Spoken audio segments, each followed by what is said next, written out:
I want to thank Jackery for sponsoring this video. If you're looking for a way to charge and power your devices on your next outdoor adventure, give Jackery's line of portable power stations a look. I have personally been using the Jackery Explorer 240 and it has been doing a great job at powering my off-grid office and keeping my camera equipment charged and ready to go. For a more in-depth look at the Jackery Explorer 240, check out the link at the end of this video.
Alright folks, this is Jason with the Primal Outdoors channel, and I thought today we'd just do a simple camp meal on the TemboTusk Skottle. Now by now you've seen a couple videos that I have done on the TemboTusk Skottle, but I haven't really gone into much detail of why I like the Skottle or why I wanted to add the Skottle to my particular kit, and we'll go over a little of that while we're making this meal. But another product we're going to be using is we're going to be using some beef sirloin tips from Butcherbox. Now this is naturally grass-fed beef. If that's something that you're really into, like you really like naturally raised meats, grass-fed beef, free-range chicken, and the such like that, and you're having a hard time sourcing it, Butcherbox might be your option, as they allow you to go to their website, order what you want, and then it's delivered to your door in a frozen box. So if naturally raised meats is something that's really important to you and you're having a hard time finding it in your area, give Butcherbox a check, and I'll have all that information down in the description below. But like I said, we're gonna have just a very simple meal tonight. We're gonna be using the beef sirloin tips that we got from there, and we're just gonna be cubing them up into some small pieces. And then I also have some chanterelles that I found here just locally in the woods.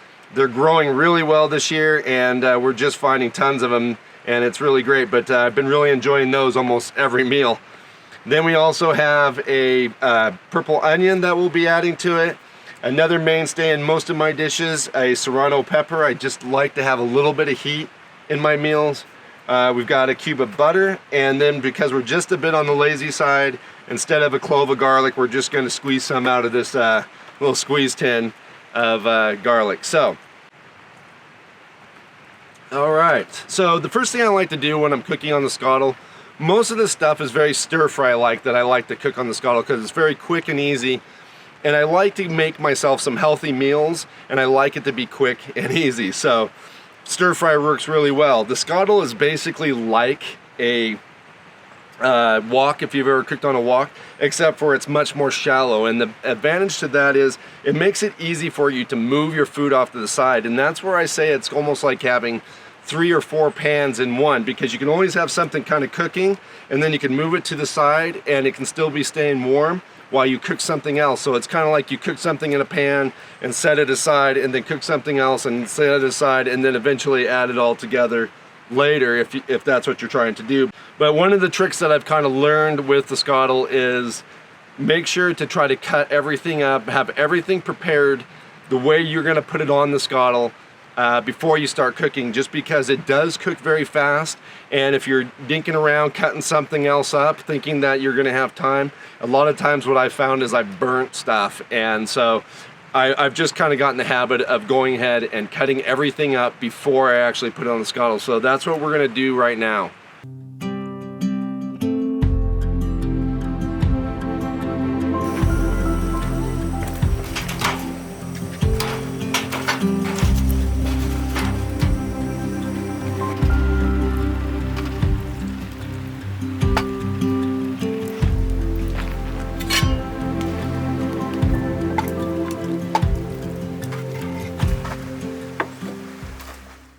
Alright, so now that the meat's cut up, I want to just go ahead and clean up this cutting board just a little bit. So what I have here is just a basin of cold water. And then over here on the BioLite stove, I've just been keeping some water hot. So we're just going to add some hot water to that. And that'll heat that up. And then another thing I like to do is just pour some hot water, boiling water on the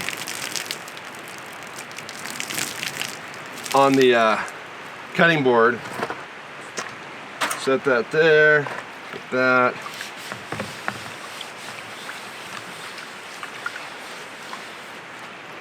Kind of get all the heavy stuff off and give it one more good rinse.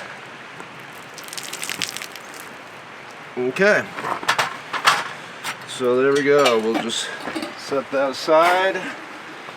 Now we're ready to go ahead. We'll get everything else cut up. I'll get the mushrooms, the onions, all that stuff cut up, and we'll get the BioLite the TemboTusk Skottle started, and we'll get cooking here.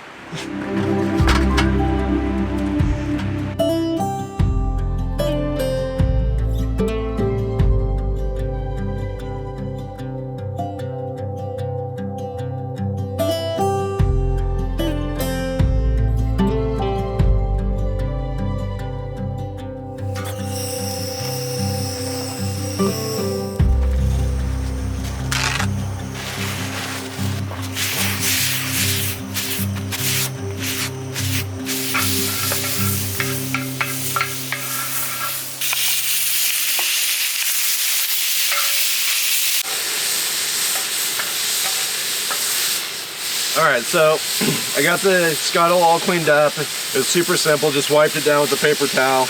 And now we've got the meat on here and it's cooking.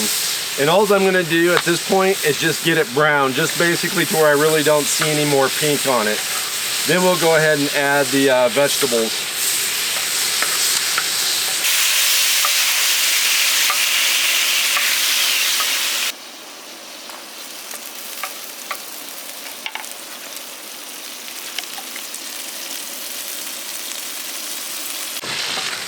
Alright, so we got the meat and everything cooked as much as I want and set off to the side. This is again where I say it's kind of like having multiple pans. I can just set this off to the side and it's going to stay warm off the over there, and I can go ahead and start cooking my vegetables. Now, as you saw, I added butter and garlic, some more butter and garlic to the pan, so that we're cooking our vegetables in some nice garlic butter. Now, one thing I just decided I think I'm going to add here kind of last minute, just kind of made a decision. I do like a little bit of Johnny's seasoning on my vegetables, so we're just going to put a little bit of Johnny's on the top of the vegetables. Go ahead and mix that in just a little bit. Now with my vegetables, for me personally, I mean this is kind of up to you, but I just like to get to where my mushrooms are tender. Chanterelles don't cook quite as fast as, like, say, the store-bought mushrooms do. So, you know, you just cook them a little bit longer.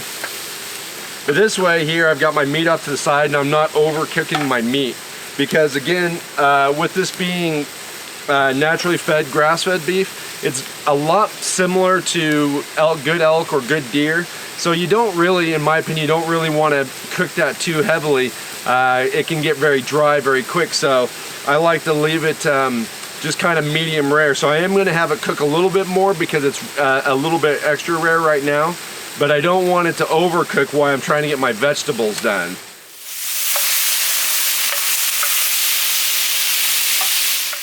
Alright, well, I think we're done here. We got everything mixed in. It looks really good. We'll just go ahead and shut the Skottle off.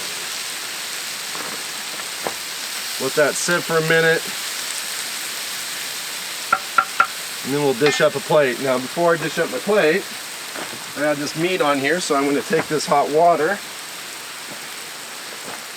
and go ahead and clean up that plate.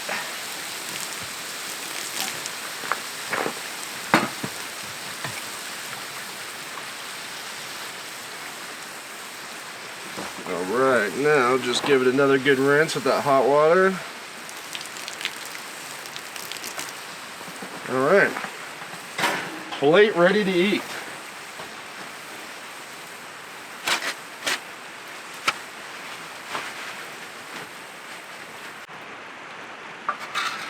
Alright, so get it all scooped up here in the pan. And I apologize because I realized just the last time I was looking at the camera that the sun is definitely right in your guys' face, so I apologize if you're not seeing things really well.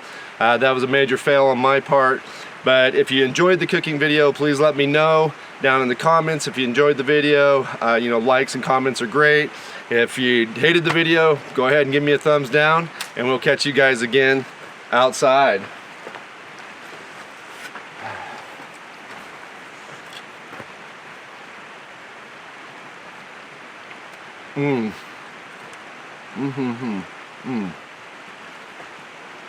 Yeah, meat's perfect. Nice and tender on the inside, not overcooked or dry.